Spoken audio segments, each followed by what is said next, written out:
morning, and thank you for your patience. I know last night and this morning was not fun. There was a lot going on, a little bit of chaos there for a while, and we appreciate your patience. And also appreciate you guys checking your emails. I'm sure you guys can figure out that with 75 staff, we just cannot call everyone to update them when last minute decisions come in. So continue to keep an eye on your emails, as we'll hopefully hear some more today on what's happening.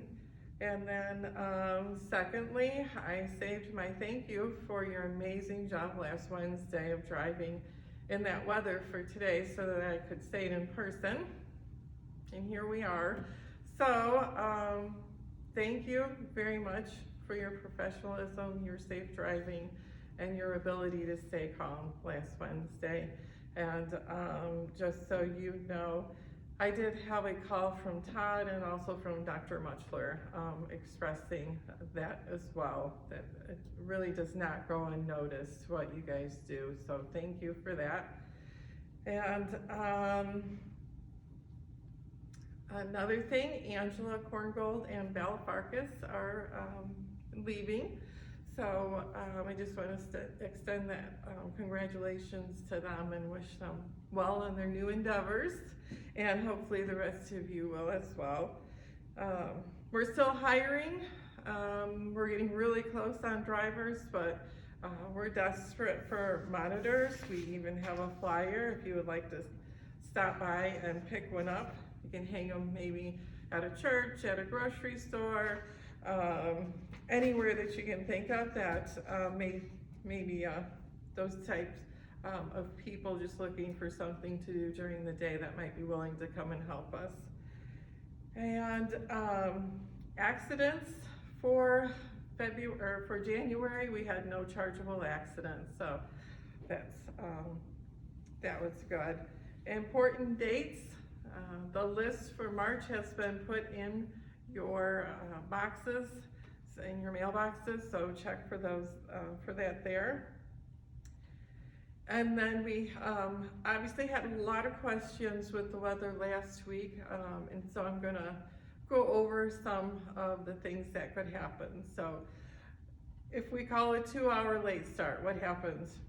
It's exactly 2 hours later. If your check-in time is 7:15 in the morning, your typical day, you're checking in at 7:15, you would then check in at 9:15.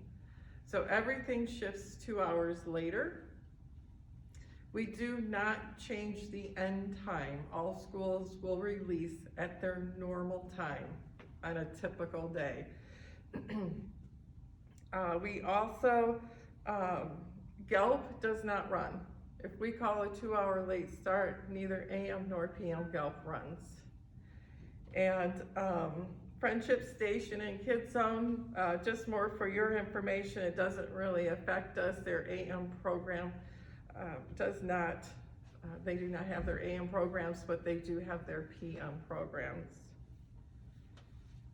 And then we had another question as far as how would we know if school was called. No, I think we all found that out last night, but just to reiterate, there will be an all-call go out to employees. There will be an email from the district, and then typically I follow up with an email just in case there's something different, like happened last night, that we still needed to transport our private placement students in St. Pete's. So always keep an eye on your email. If you need help getting that set up, or if you're struggling to figure out how to get it to alert you that you have a new email, please come in and see one of us, because we'll help you with that. Also, when I need to let you know that you can punch in 10 minutes early, that also goes out in an email. So if we're having bad weather and school hasn't been called,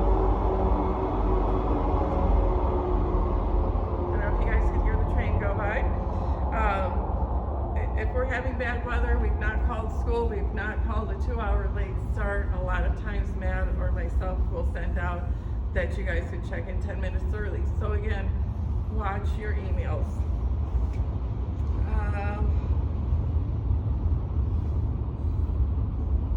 And just a couple housekeeping reminders.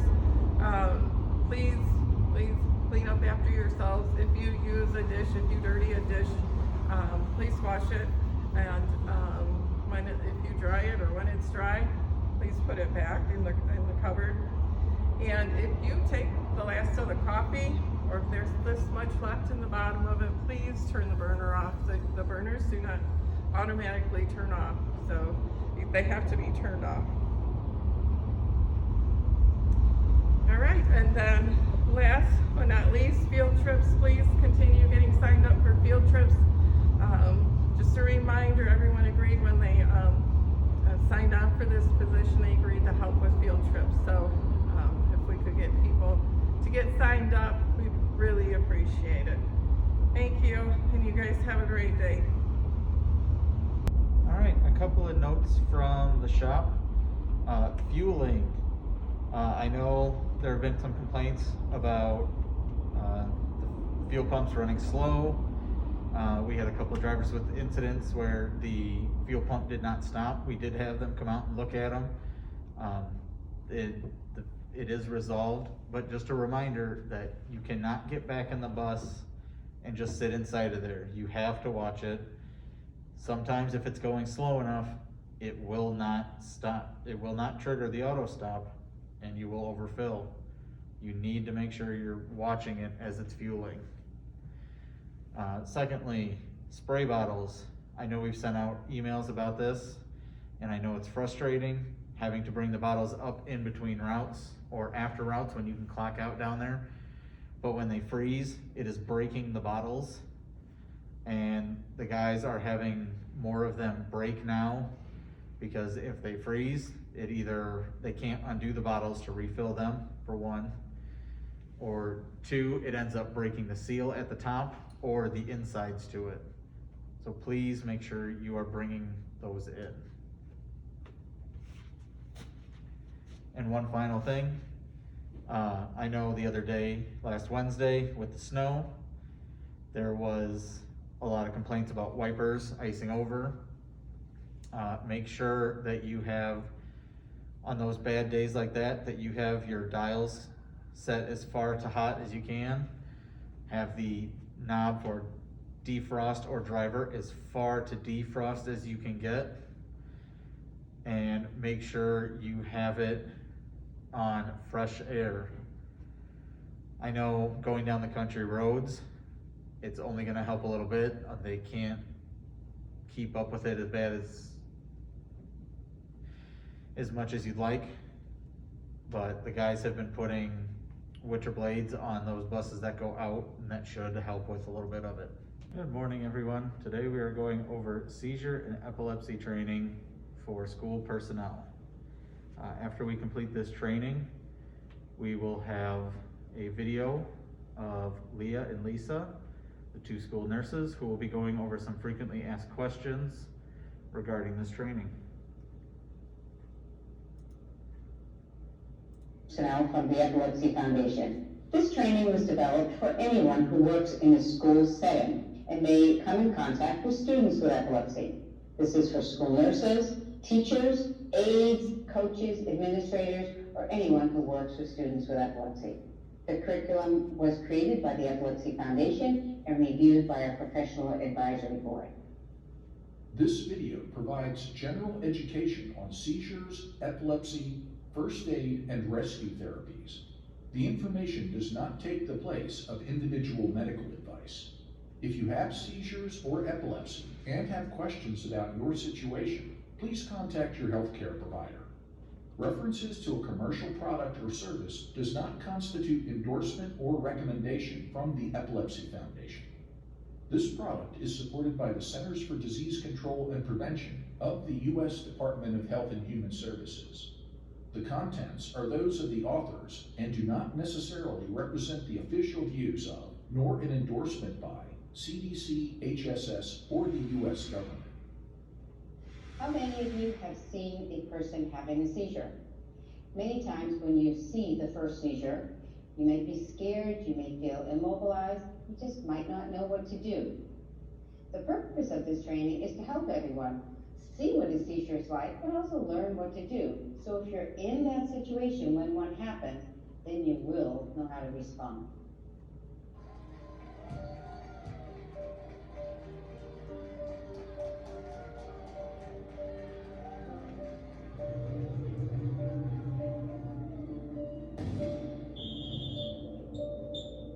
Michael has epilepsy, and he is having a seizure. Would you know how to help him? Stay calm, it's gonna be fine. Help me get him on this side. That's it. Visit epilepsy.com to see what happened to Michael and learn seizure first aid. After viewing that short clip, would you know what to do if someone had a seizure? We hope that this training will help answer that question for you. The objectives of this training are to help you recognize 3 common seizure types, to describe 3 seizure first aid steps to assist a student having a seizure, to recognize 3 key factors that could make a seizure a medical emergency, and to describe 3 ways to help support students living with epilepsy.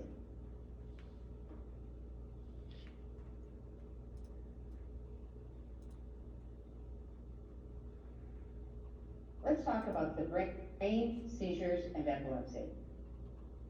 The human brain has billions of nerve cells in it, and these nerve cells communicate with one another by sending and receiving electrical impulses. Now, normally these electrical impulses are carefully coordinated, but sometimes there's a temporary change or disruption in the way the brain sends electrical signals. There can be a short circuit in the way messages are sent between one cell to another. And when this happens, a seizure occurs. So a seizure is actually that change that happens when you have that short circuit, or what we say as a storm in the brain.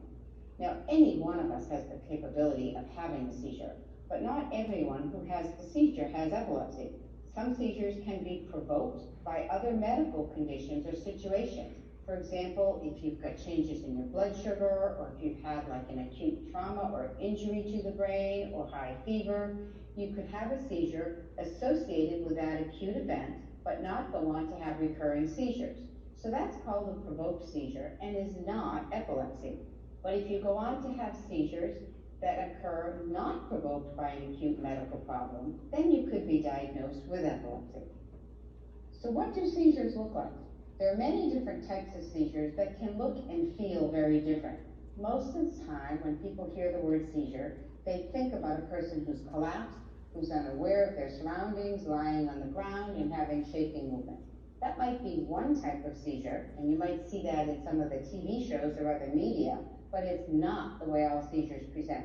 Seizures can look like simple staring episodes, periods of confusion, or just changes in how a person feels or acts.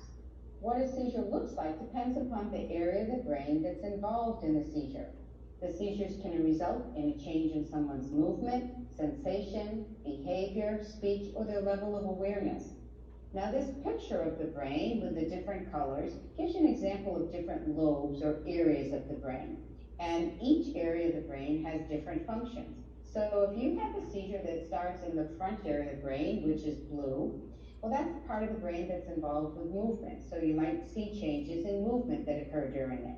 The green part is the temporal lobe of the brain and is involved with remembering things, with feelings, with being able to talk or being able to understand. So if that area of the brain is involved during a seizure, you could have difficulty with any one of those things. So each lobe of the brain does something different. And so if a seizure starts in that area or involves that part at any point, you may see those functions affected. Keep in mind that seizure symptoms or signs of seizures vary from one person to another, but they're usually consistent and predictable within each person. Epilepsy is a chronic brain disease characterized by recurrent, unprovoked seizures. Recurrent means that they recur. You're having more than one or two. Unprovoked means it's not provoked by some acute illness or event, such as I described before.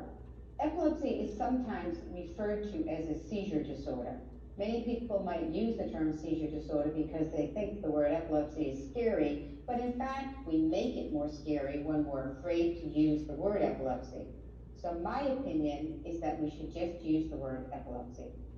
There are many different types of epilepsy, and just being diagnosed with epilepsy doesn't really tell you the kind of seizures that are going on, the cause, or the outlook. Who has epilepsy? Anyone can have epilepsy.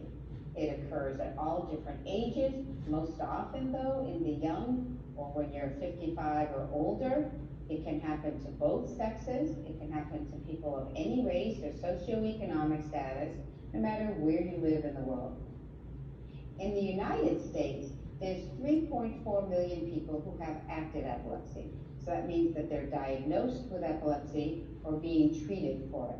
Almost 500,000 of these people are 17 years or younger, and those are the people that you're going to come in contact with in a school setting. And at least 1 in 3 people have uncontrolled epilepsy. So that means that their current treatment is not working to control seizures. Now, to think about epilepsy, think about the size of a typical classroom. Average is about 25 or 26 people. At least 1 in 26 will be diagnosed with epilepsy during their lifetime. So that means it's common, and you're going to see it in your classrooms. When you think about just seizures, it's even more common. At least 1 in 10 people worldwide will have a seizure during their lifetime. Most seizures are not medical emergencies. Epilepsy is not contagious. The student cannot swallow their tongue during a seizure.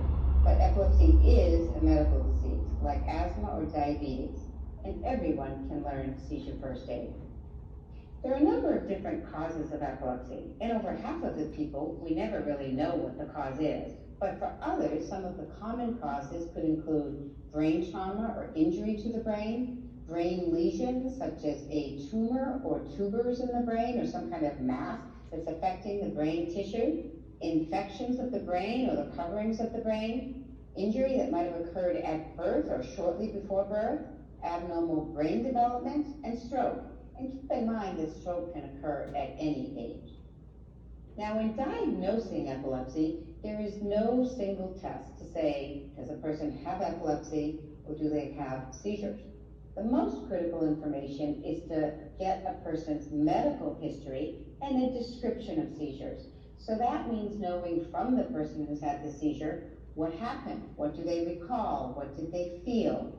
Or from someone who's observed the seizure, you want to know what they saw, what started in the beginning, maybe the middle, and at the end, and how long did it last.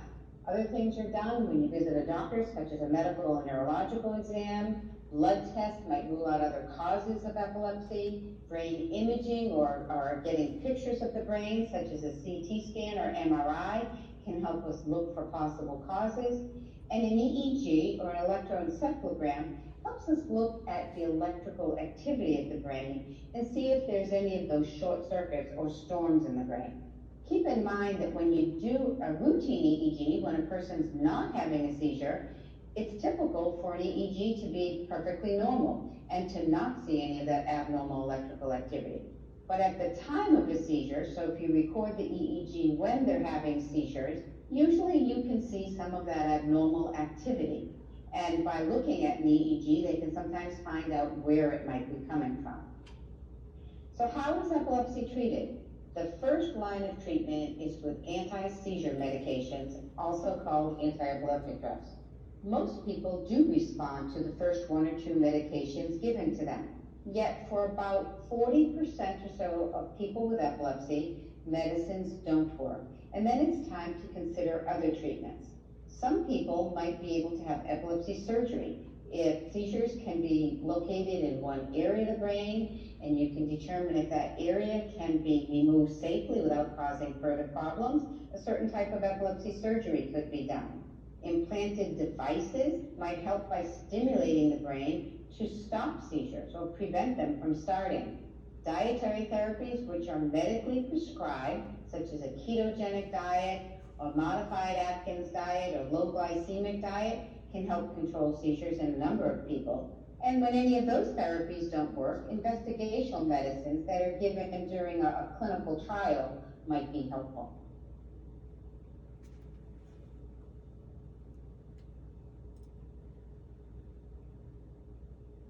So now that we've learned a little bit about epilepsy and diagnosing and treating epilepsy, let's talk about the types of seizures that you might see.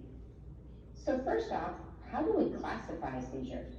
We want to know where they start in the brain, whether or not a person's awareness is affected, or whether or not seizures involve other symptoms such as movement. The way we classify and name seizures has changed in recent years. So this information about the onset, awareness, and motor is really important in the way we classify seizures now. Now let's talk about the different types of seizures. There are three main groups or seizure types. The first are what we call focal onset seizures. This means that they begin in one area of the brain and they may stay in one area, or it could spread to larger areas of one side, and sometimes it can spread to both sides. The graphic on the right with the red circle and the arrows can show you how it starts locally and spreads to surrounding areas. The most common types of focal seizures are called focal aware and focal impaired awareness seizures. The next group are called generalized onset seizures. This is when the seizure starts and affects both sides of the brain at once. And you can see this on the graphic with the blue circle and lines showing that the electrical activity is starting deep in the brain and spreading to both sides. The most common types are absence and tonic-clonic seizures. Now there are other types of generalized onset seizures too. For example, seizures can be called tonic, which means the body gets rigid, or they can be called clonic, where there's just jerking movements of parts of the body or of the whole body. Or it could be called atonic, where there's a loss of tone and part of the body or the whole body might fall like a rag doll. So those are some of the examples of other types of generalized onset seizures you might see. We also have a group of seizures called unknown onset. That means that we don't know where the seizure is starting. Often this is when a person's seizures haven't been witnessed by anybody else. The person might live alone, or maybe the seizures happen at night. So by the time someone gets to them, they haven't seen the beginning of the seizure. So if this happens, the person might be diagnosed with an unknown onset seizure. Now over time, if a good description of a seizure is obtained that shows where it might start, or testing is done that shows the beginning of the seizure, then it might be diagnosed as a focal onset or generalized onset seizure. Now the reason we want to know where the seizure begins is that how you treat someone with epilepsy is going to depend upon where in the brain the seizure starts. For example, the types of medications or surgery or other treatments might depend on whether it starts in one area of the brain and where it's coming from and where it spreads. Or if seizures start generalized right from the onset, then your treatment plan might be very different. Now let's talk about a couple of the frequent or common types of seizures. Focal aware seizures used to be called simple partial seizures. In general, the person's aware and alert during the seizure.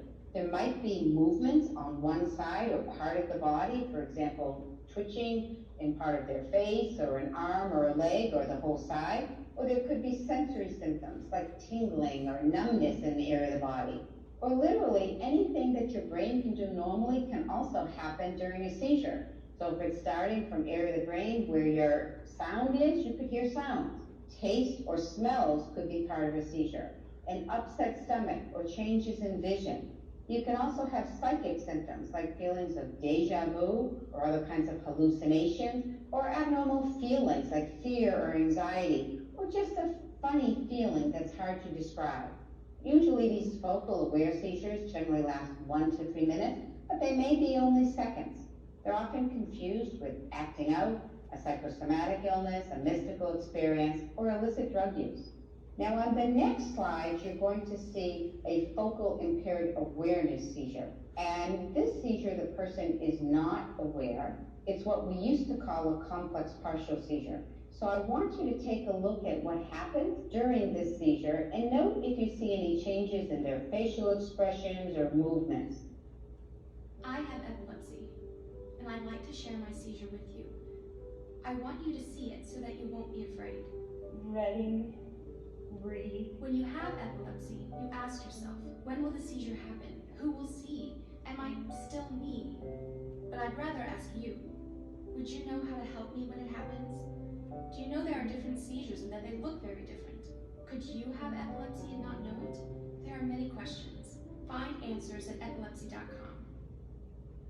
So that's a very good example of part of a focal impaired awareness seizure. You could tell the awareness was impaired. She wasn't aware of what was going on around her. If you were talking to her, she may or may not be able to talk during it. Sometimes people talk, but what they say doesn't really make sense, or it's just not appropriate to what's going on, or they can't talk at all. They have a blank or a dazed, staring facial expression like she did. During that seizure, she turned and looked towards one side, and that's not uncommon. People can have automatisms, which are repetitive, purposeless movements. You saw that during the seizure as she was repeatedly twisting or fiddling with her hair. Sometimes people will make some movements with their hands, or they'll have some chewing movements or lip smacking movements. And sometimes people can be clumsy or disoriented, or actually walk around during the seizure without awareness. If you restrain someone when they're in a focal impaired awareness seizure, they can get combative because they're confused and they don't know what's going on. Usually these last just between 1 to 3 minutes, and afterwards they could be tired, have a headache, or have an upset stomach, and they might need to rest for a bit. These types of seizures can be confused with someone being drunk or have substance abuse or other aggressive behavior. Now these are 2 other clips of focal impaired awareness seizures. So I want you to look at this first one and look for some of those behaviors I just described.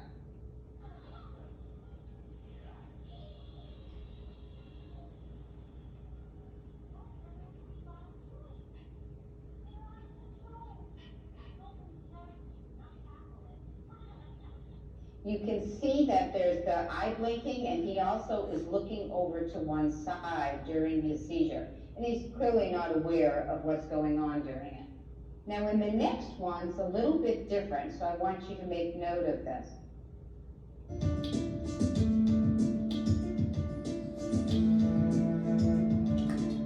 Excuse me, sir, come on up and I'll ring you out. Come on, buddy, we're out here at 5 on Sundays. So he also was staring, had some repetitive movements, but with that person talking to him, you could clearly tell that he couldn't understand. He probably didn't hear and couldn't understand or respond to them. So those are some of these subtle focal impaired awareness seizures, which you're really likely to see in a school setting. Now another common type of seizure that you'll see in children is an absence seizure. And absence seizures are a generalized type of epilepsy that affects the whole brain at once. Generally, there's a pause in their activity and they have a blank stare, and they're just, for those few seconds, they're not aware of what's going on.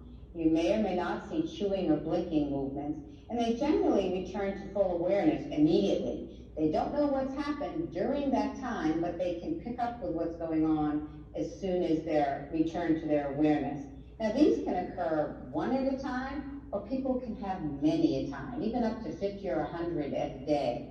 And it's often confused with daydreaming or attention problems. So let's show this clip and you'll see how brief it is.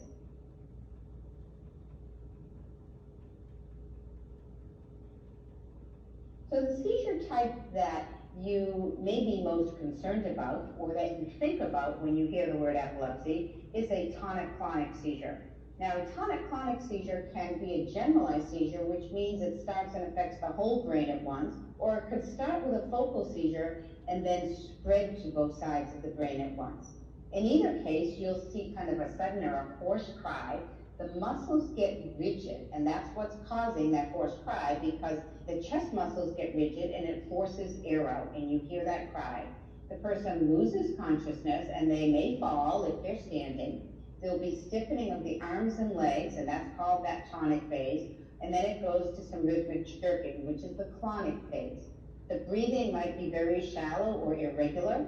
You might see drooling because the person can't swallow. and they may lose control of their bowel or bladder. You might see that their skin or nails or lips turn a little bluish, and that's just during that period when their breathing is very shallow. If you turn the person over to the side and their airway is not obstructed, their color returns to normal. These seizures usually last just 1 to 3 minutes, and they're not medical emergencies. If one of these seizures lasts longer, say longer than 5 minutes, that's when we consider it a medical emergency. After a generalized tonic-clonic seizure, after any tonic-clonic seizure, the person might be confused, have a headache, feel tired or sore. Maybe they have difficulty talking, and they may need to rest for a while. It might be they need to rest for 10, 20, or 30 minutes. Sometimes people really have trouble getting back to their day-to-day activity and might need to rest much longer. And that's why it's really important to know what a person's typical seizure is like, so you know what their baseline is.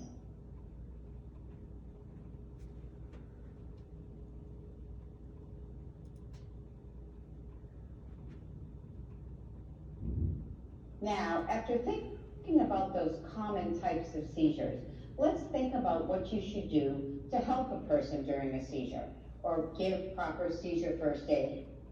Before we talk about the specific first aid, I want to introduce seizure action plans that I'm going to refer to.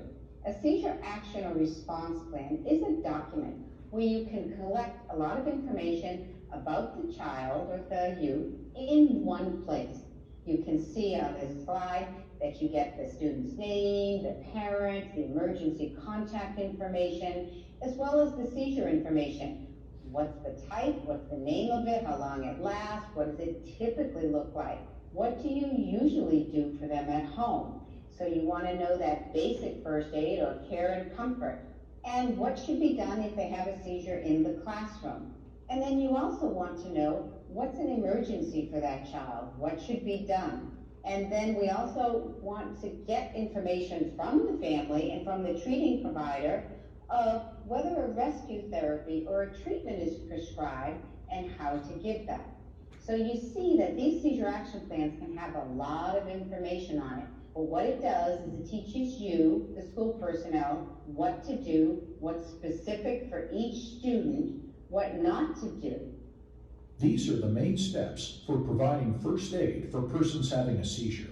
Let's look at each step.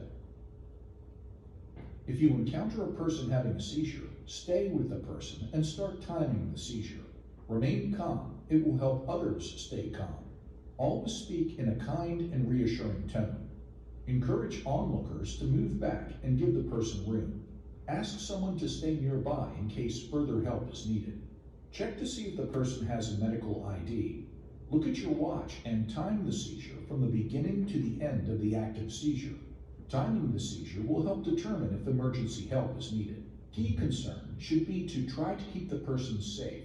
During a focal seizure, a person may be awake or confused. To keep them safe, move or guide them away from harm. If they are standing or walking, steer them clear of dangerous situations such as traffic, stairs, or train or subway platforms. If a person is falling or has lost consciousness and you are able to reach them quickly, gently guide them to the floor or the ground. Put something soft and flat under their head. Move any dangerous objects out of the way. Make sure nothing is blocking their face and mouth and that they are breathing normally. Turn the person onto their side if they are not awake and aware. If possible, have their mouth pointing towards the side to prevent saliva from blocking their airway. This helps the person breathe more easily. Try to make the person as comfortable as possible. Loosen any tight clothing around their neck. During some seizures, it may look like the person has stopped breathing when the chest muscles tighten. As this part of a seizure ends, the muscles will relax and breathing will resume normally. Rescue breathing is generally not needed. One of the most important parts of caring for a person with seizure is to make sure that you don't put anything in their mouth. One of the biggest misconceptions about seizures is that a person having a seizure would swallow their tongue, and that's simply not true. You shouldn't put anything in the mouth of a person having a seizure until they're awake and they're able to swallow. The one instance where it might be okay to put something in the mouth is if they have a rescue medication that has been prescribed by their medical team to be given to in the mouth to stop their seizures. We don't want to restrain a person when they're having a seizure. So don't hold them down. If they are walking around, you don't need to hold on to them unless they're walking into a dangerous situation, in which case you want to redirect them away from that situation.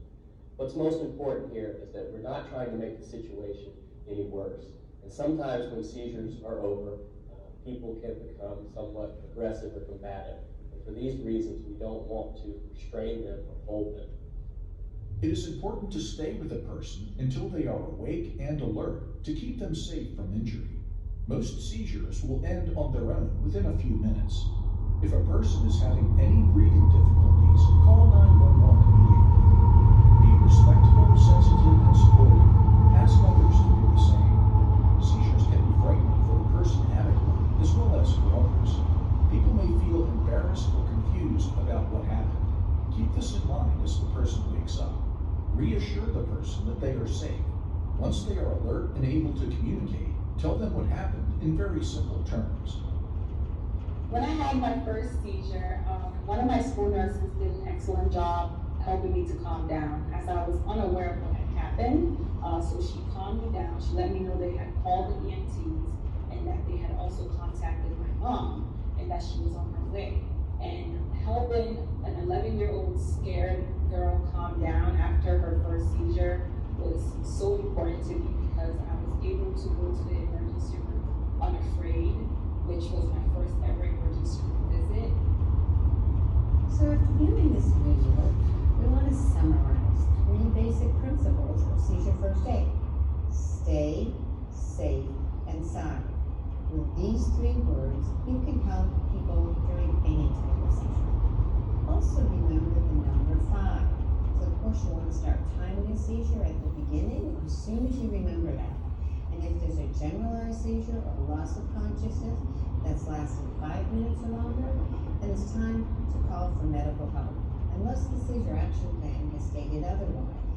You might also have a different type of seizure that's happening. Seizures can look different from one person to the next, so always check the seizure action plan on when to call for help with different types of seizures, and if it's not stated there, then check with the school nurse and the students on care team. So while stay safe signs can help you with basic first aid in any situation and with any type of seizure, in the school setting, you're going to want to consider how to tailor it for different students or for different seizure types and for your unique setting. So for example, consider the seizure type. How long did it last? What happened during it? Also consider the recovery period. That's also called the postictal period. How long did that last? And what happened during it? Now ideally, the school nurse has talked about these areas with the family and the healthcare team, and you've got a seizure action plan to know all of this information. And if you're not quite sure of it, then talk to the school nurse or whoever's responsible for making sure the action plans are implemented in your school setting. And if need be, talk to the family and the students' providers if the school nurse is not available. Now, a couple things you want to think about. After a focal or an absence seizure, most of the time your students will return to normal right away. So in a focal seizure, they might not have lost any awareness, or in an absence seizure, they come back immediately after seconds. So you might not even notice it and they can stay in the same classroom. You usually don't need to leave. If there's been some confusion with it, you should learn from the school nurse or look at the seizure action plan as to whether they're going to need a rest period and what to do after the seizure. After a longer seizure or one in which there's been more confusion or loss of consciousness, then the student might need to rest for a bit. So you need to know in advance, do you have a place for the student to rest? Would a staff person be there or nearby to check on them until they're back to baseline? Is the student able to think clearly and remember things? Sometimes a student is fine physically, but it's hard for them to pay attention or remember for a longer period of time. Knowing if this happens will help you and the family know when a student could return to the classroom. Also, if a student has difficulty with memory after a seizure, they may need content that was taught prior to the seizure reviewed with them again. Also, consider the setting where the seizure happened. While you should treat all seizures the same in general, there might be other safety considerations in some settings. If a student's in a parking lot or near a street or in a stairwell, you might need to hold on to them and guide them away from danger if they aren't responding to you. If a student's on a ball field or playing a sport, have a plan on where the student can rest and who can stay with them while they recover. Consider their potential for injury. For example, if they always fall during a seizure, keeping them safe would be number one, so you should have a plan on how to address that. And also keep in mind that you do not need to clear the room of everyone just because someone has a seizure. Help the student to a safe place and ask bystanders just to step back so the student doesn't wake up to people looking down at him or her all the time. Ask someone to stay with you though in case you need some help.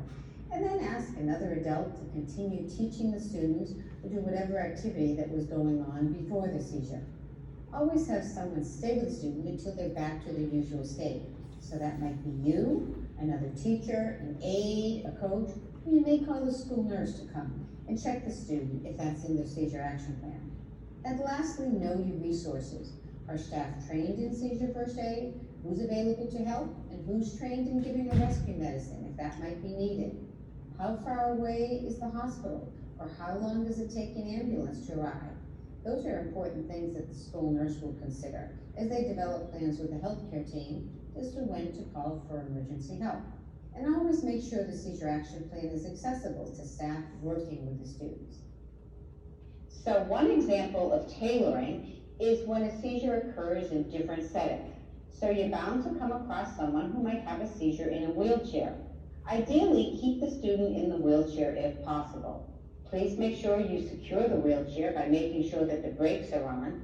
If they have a seatbelt, you can loosen it, but you want to keep it on to prevent the student from falling.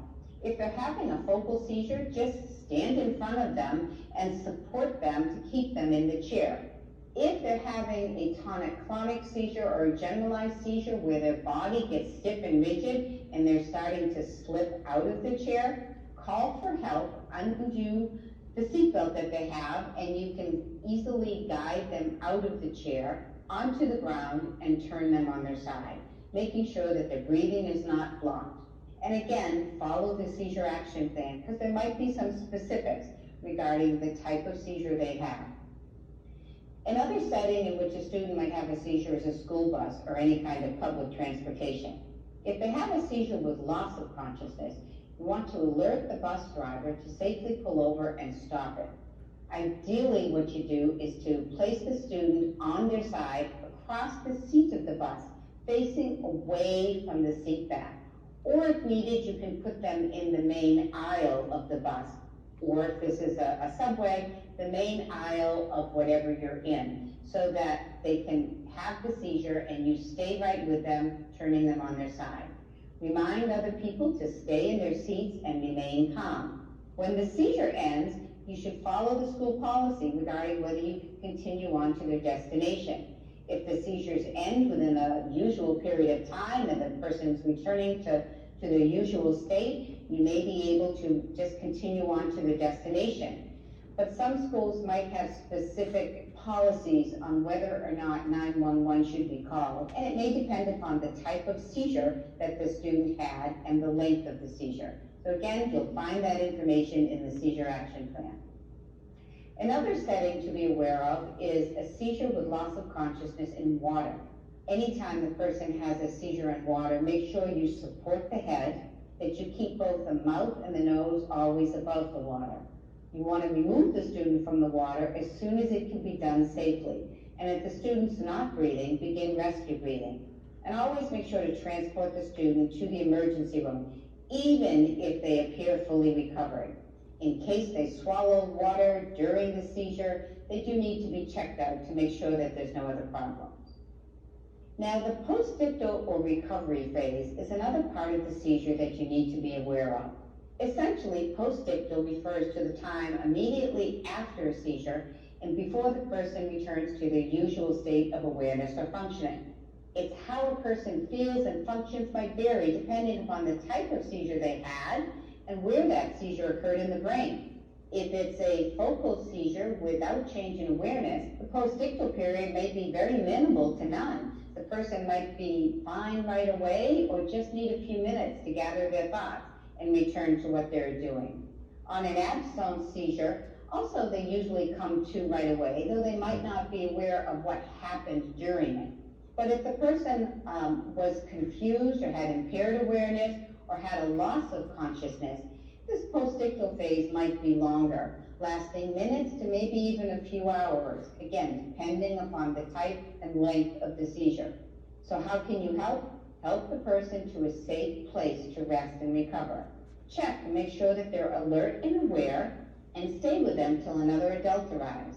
So if this happens in the school setting and the student's not immediately okay, then you may want to check with the school nurse or another adult to make sure that they're okay and can return to class. If they're not okay to return to class right away, ideally they'll go to the school nurse's office or another place where they can rest and then determine the next steps. And again, the seizure action plan should have that spelled out as to what should be done in this postictal phase. Now, it's important to know when a seizure might become a seizure emergency. The one we're most concerned about is called status epilepticus. Now, status epilepticus generally means that there's a continuous state of seizure activity. Now, this might occur if someone has a prolonged seizure, and if it's a generalized seizure where there's a loss of consciousness, we usually consider a prolonged seizure over 5 minutes. Now, with focal seizure, where a person's confused, or absence seizures, it might be really hard to tell when's that seizure over, and when are you in a postictal phase that the person's tired or confused afterwards. So the timing might be different. So if it's not a generalized seizure with a full loss of consciousness, but you've got a prolonged seizure going on for at least 10 minutes, still that's time that could be considered a medical emergency or status epilepticus. Another example, if a person has shorter seizures, so they might be only a couple minutes, but they occur one after another and the person's not coming to between seizures, that also could be status epilepticus. And in any of these situations, call 911 so the person gets emergency medical care. When to call 911 or emergency help is always an important question. So here are some key bullets for everybody to remember. And you also need to review with the school nurse and the family if there's any additional factors that would be important in an individual student situation. So the first is if a seizure lasts too long. So I've already mentioned that if a seizure with loss of consciousness lasts over 5 minutes, usually that's the time to call for help. But the plan might be first to give them as a rescue medicine if that's been prescribed for them. And then if the rescue medicine isn't working, the student isn't responding to it, then to call 911 or further help. So make sure you get that clear with the healthcare team. For other seizure types, when to call for help might depend upon the type of seizure and how long that lasted. So check with the student's seizure action plan on what number to use for that. Now, if a student has repeated seizures that are lasting longer than 10 minutes, or they're not recovering between shorter seizures, then that also would be a time to call for help. Keep in mind though, if a rescue medicine is already prescribed, you would give the rescue medicine and then call for help if they're not responding to that. If a student's having difficulty breathing after the seizure, keep in mind during the seizure, the breathing might be slowed down some, but as long as you provide the proper seizure first aid and turn on their side and the breathing's returned to normal, you don't need to call for help. But if breathing problems persist or occur after the seizure, then you should call. If serious injury is seen or suspected, or if a seizure occurs in water, you always want to make sure the student can be seen and checked. And then of course, if a student or a family requests evaluation after a seizure. When to call the healthcare team. Just so everybody is aware, Geneva's policy is if you have a student with a seizure that has one on the school bus, you pull over and you call us and we call 911 immediately, regardless of the seizure. Before calling for emergency help should be listed also on the seizure action plan. If it's not specified on the seizure action plan, try to reach them before calling 911 in the following situations. For example, if a student has had a change in seizure type, number, or pattern, you may want to talk to the provider first and find out should a rescue medicine be given if it's prescribed, or do you call 911? If a person doesn't return to the usual behavior, sometimes it's hard to tell, is it the after effects of the seizure? Might they still be having a seizure? Or are they just really sleepy? Or if you gave them rescue medicine, is it side effects to that? So you may call the healthcare team first and find out what to do. If it's a first-time seizure that stopped on its own within a couple minutes, that too should be to call the healthcare provider first, because they may say that to go in and see them or to be seen by the pediatrician first before going into the emergency room. And they should instruct you on what to do. If you can't get a hold of their general provider, the pediatrician, or a neurologist who cares for the child, then you may contact the family and consider the emergency room. And if a student has other medical problems or is pregnant that might need to be checked because of the seizure, first call the healthcare team if they're available, because they could easily check those things themselves, and they may choose to do that instead of sending someone to the emergency room. Of course, if the person's having a health problem that's really not controlled at that time, or a pregnant woman has fallen and there's potential injury, then you could send them right to the emergency room. To summarize seizure first aid, I'd like you to watch this video.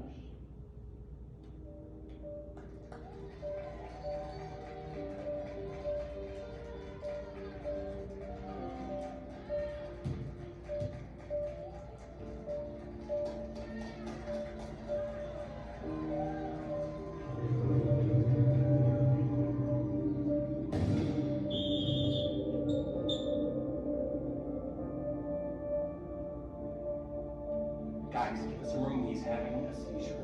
Give me some towels. Okay. Stay calm. It's gonna be fine.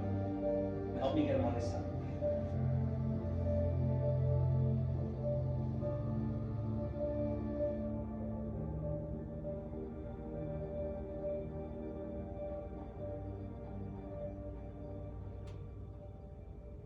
All right, listen up, fellas. Before we practice, I want to go over a couple of things. First, I'd like to welcome back Michael. Yeah. Good to have you back. We all know Michael has epilepsy, and he shared his seizure with us in the game. He has something he wants to say. Yeah, thank you all for supporting me, and thanks to Coach for knowing what to do. I'm sorry if my seizure scared you guys. It can be scary for me too. But what's even more scary is if people didn't know what to do. So today, we are going to learn Seizure First Aid thanks to the Epilepsy Foundation. We're teammates, right? We take care of one another, we count on one another, and when anyone with epilepsy has a seizure in front of you, they're your teammate, and they're counting on you. So, first, stay with it. Okay, stay calm and keep others around you calm and out of the way. Protect him, keep him safe. It's also important to remember that the person having the seizure should be lying down and that there is nothing harmful in their way. Turn them on their side and support their head so that they're not banging it, right, so they don't choke. Never put anything in their mouths and do not hold them down. Time the seizure till the very end. Okay? Knowing how long the seizure lasts is important information for the doctors to know. If the seizure lasts more than 5 minutes, call 911. When you see somebody having a seizure, you're going to feel a little powerless. But if you protect them, and if you stick with them by their side, you're doing the right thing. Okay? All right, let's practice this. Bulldogs on 3. 1, 2, 3. Bulldogs!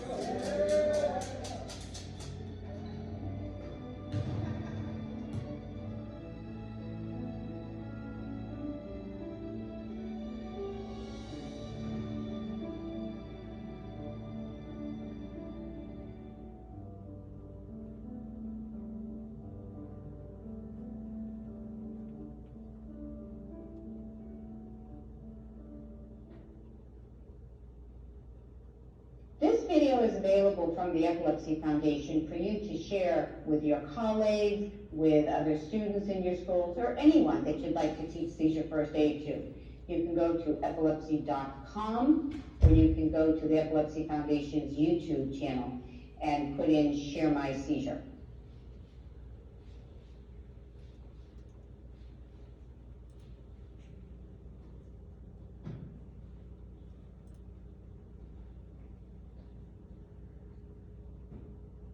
Now, in a school setting, you may also be asked to give a rescue therapy. And as I talked about before, you should actually see seizure action plans. Rescue therapies, what are they? Well, rescue therapies are a medicine or a device that are used as needed to stop seizures that are different or longer than usual, or that happen in a different pattern. These therapies are prescribed by a healthcare professional, but they're prescribed to be given by non-medical people outside of the hospital. Important to remember that it does not take the place of daily seizure medicine. Now, there are different types of rescue medicines. If you look at the bottom of this slide, you'll see this magnet that actually people can wear on their wrist. This is a magnet that comes with the vagus nerve stimulator. So if you have a student that has an implanted vagus nerve stimulator, they will have been taught how to swipe the magnet over their chest, which can help abort a seizure right when it starts. Now, it doesn't work for everyone, but if you have a student with a VNS, you should have instructions on how to use the magnet first. If the magnet doesn't work, you might have instructions on whether to give a rescue medicine if the seizure is occurring in clusters, or when you should do something else. Now, if you go back up to the top right-hand side, you'll see that we have a couple forms of medicines that are approved by the Food and Drug Administration to be used as a rescue medicine for groups or clusters of seizures. We have a rectal medicine that's called rectal diazepam gel, and we also have two different nasal therapies that you can see the picture here. It shows the image of the nasal device that administers this. And if a student has any of those types of rescue therapies, you'll be taught by the school nurse, if appropriate, on how to use this. There are also medicines that might be used kind of off-label. That means these medicines are approved by the Food and Drug Administration, but they're being used now as a rescue therapy. Some of these are to be used by giving in the mouth, so it could be that someone would swallow something between seizures, or place it under or on the tongue, or between the cheek and the gum. And again, these would be shown to you by the school nurse. For any student, if they have a rescue therapy prescribed, this should be written on their seizure action plan. So as school personnel, you need to know a number of things before you can give rescue therapy. You need to know the person's typical seizure type and pattern, and recognize when a student's seizures are not typical for them. In some schools, the rescue therapy might only be given by the school nurse, but many states, the administration or giving of a rescue therapy can be delegated by the school nurse to a non-medical person. But you need to make sure that you receive training from a school nurse on the need for rescue therapy and who can give it, your role, what and how to help, and then when to call for help. Do you need to call 911 or emergency medical services after giving a rescue therapy? Or how long do you wait, or do you not need to call them if it works right away?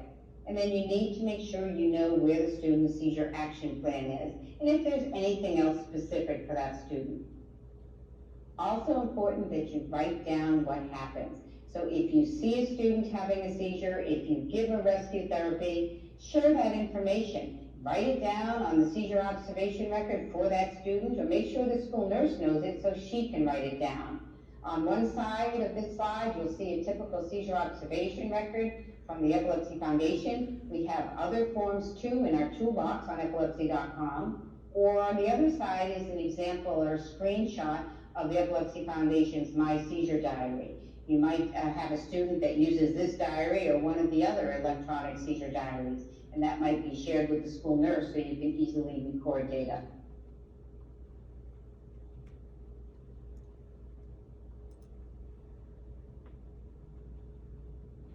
Now, there are other ways that school personnel are going to support students with epilepsy, so let's talk for a few minutes about that.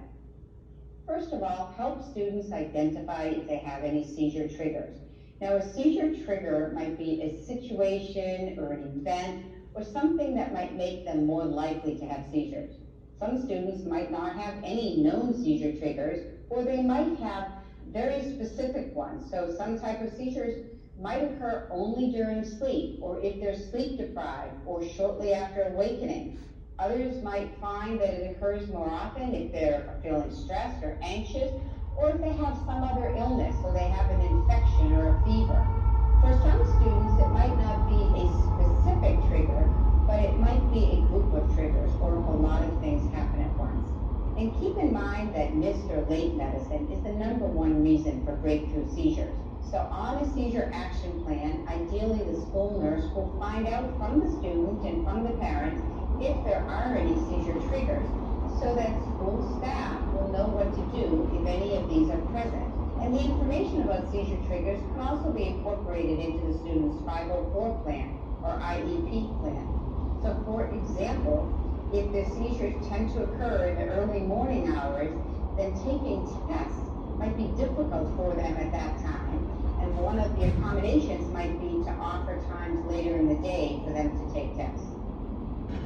Another thing important to remember is that epilepsy is more than just seizures, that it can affect learning and behavior in a number of ways.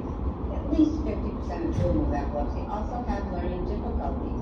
They might have a learning difficulty unassociated with their epilepsy, or it might be related to it.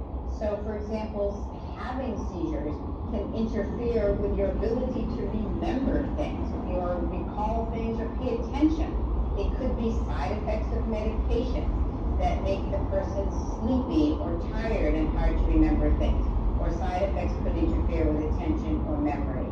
People with epilepsy have a greater risk of having mood or behavior changes, and that might interfere with their learning and behavior, or medicines can cause these problems too.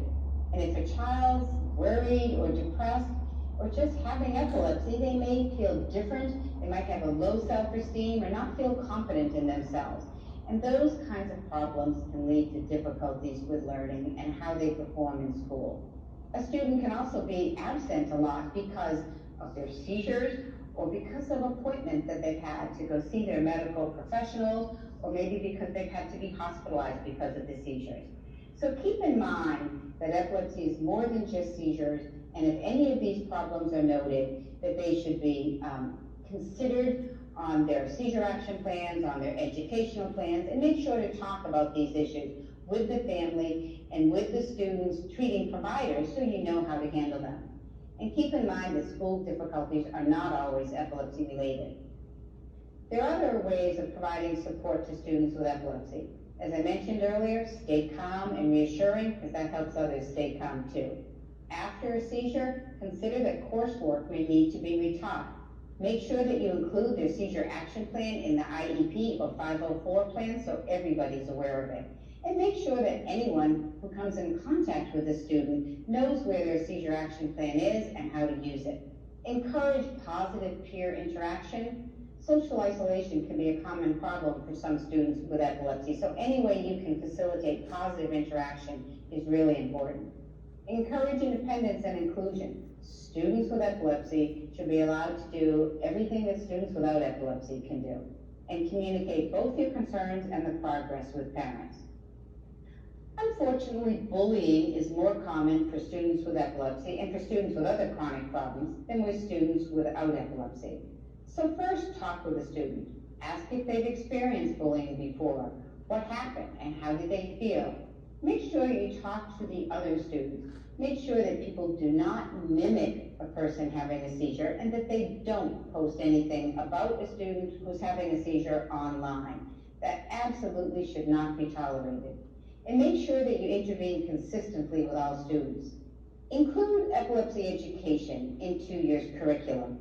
If a student has epilepsy in your classroom, ask them if you can talk to other students about the seizures and what to do. Include them in the education if they'd like to be. educate larger classrooms or larger groups, and if a student with epilepsy is participating in an after-school class, ask if you can share or if they'd like to share what to do during a seizure with those students. Encourage peer support so that people are supportive of the students rather than bullying them. And make sure that you involve the student's parents.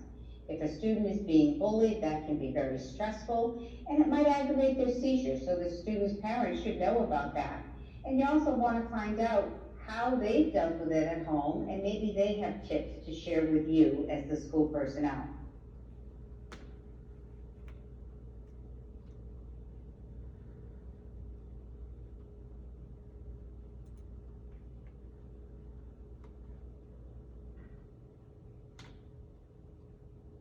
Now, the Epilepsy Foundation is here to help you. We have a number of resources to help people in schools. There's a seizure training for school personnel toolkit, so you could have this information brought to you by one of our local Epilepsy Foundation offices.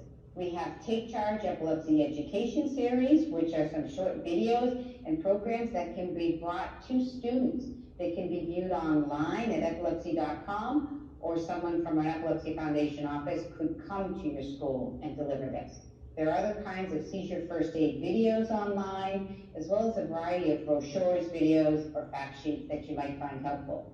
Please visit epilepsy.com to learn more about epilepsy and to visit the online store where you could purchase some of this, or call your local Epilepsy Foundation office for help.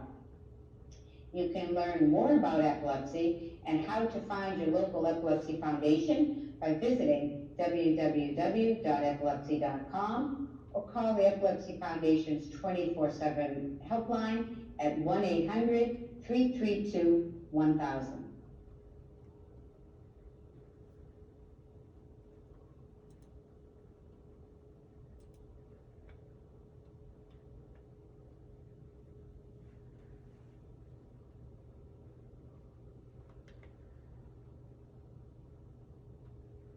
All right, that is it for the training. Now Leah and Lisa will answer some frequently asked questions. If you have any additional questions outside of these, please let me know, and we will send these forward to the nurses to get you the appropriate answers. Hello, I'm Leah Stevens, one of the certified school nurses in the district. I cover the elementary buildings. And I'm Lisa Gretz. I'm one of the certified school nurses who covers primarily the middle school and the preschool. And we're here today just to go over how to use a nasal medicine and also to answer some questions that have come up about our student with a seizure disorder. So the nasal medication, most students now with seizure disorders are prescribed this nasal medication, very simple to give. It's similar to like a Flonase. You just hold the device, put your fingers on either side, put it up into the nose, and just spray. Very simple to use. This particular student would just need one dose of 5 milligrams. So the dose is in here and ready to go. She just gets one. And meanwhile, paramedics are going to be on the way. So it's very easy to use compared to the old medications that we would have prescribed, which still could be prescribed, but those were often a rectal medicine. And so this is very helpful in breaking a seizure if it is prolonged. So each student has their individual seizure management plan. And within that plan, it designates how long a tonic-clonic or generalized seizure should be happening before you would give this medication. So you would follow your normal seizure management, emergency first aid for that student, and then depending on what their particular orders are, it would tell you when you should give this. Oftentimes that's either at 4 minutes or 5 minutes of having a tonic-clonic seizure. You want to talk a little bit about seizure first aid? Sure. So whenever any student were to have a seizure, general first aid is to get them on their side, protect their head, and you want them to be up on their side in case they were to vomit, so that you can see where that's going.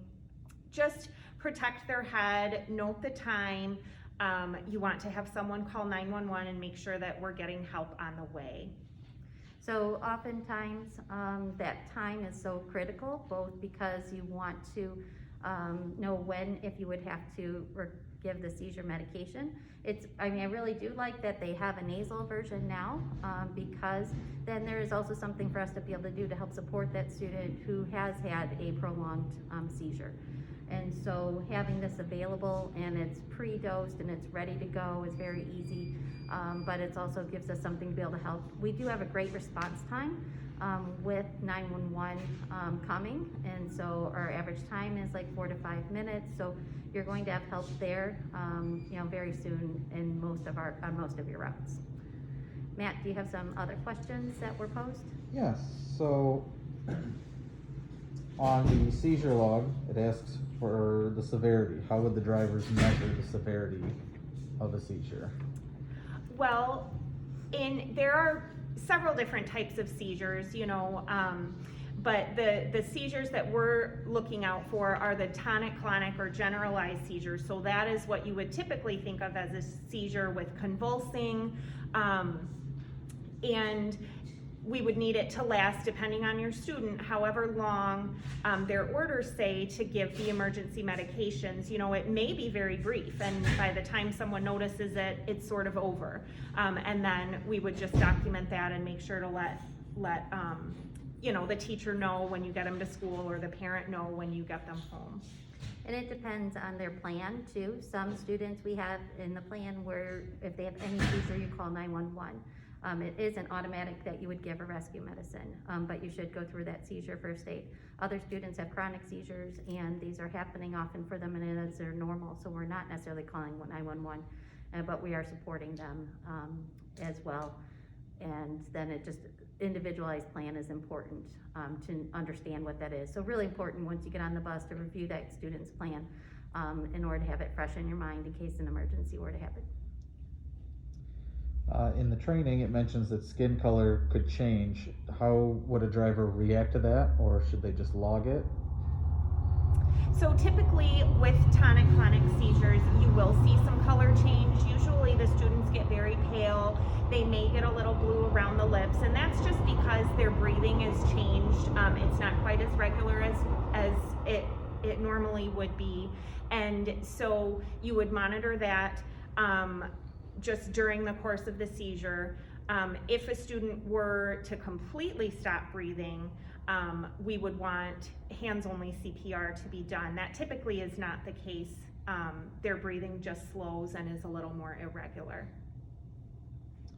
In the video example, the person is behind the student having a seizure, but it said that they should they be on their side facing you? So they usually recommend with that seizure first aid is to put them on their left side, supporting their head and making sure that anything is around them, and so that they don't get injured.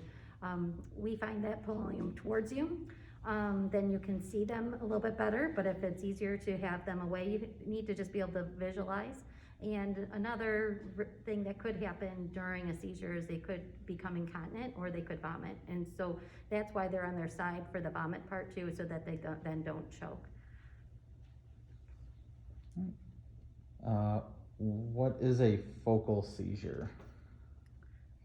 A focal seizure may look like staring. It may be one side of the body or both sides stiffening. Usually we think of those as being milder, more quick. They don't usually impact air, breathing. And again, looking at the seizure plan for that student, because some students may have focal seizures and tonic-clonic seizures, but it would be very direct as to how and when to give a rescue medicine, and then what their emergency should be. But with focal seizures, noting the time is very important as well, and the frequency, because that could be great information for both the parent and then the doctor for adjusting medications or just that monitoring. All right, if you have any further questions, please let either Matt or Mary know, and we'll be happy to answer those as well.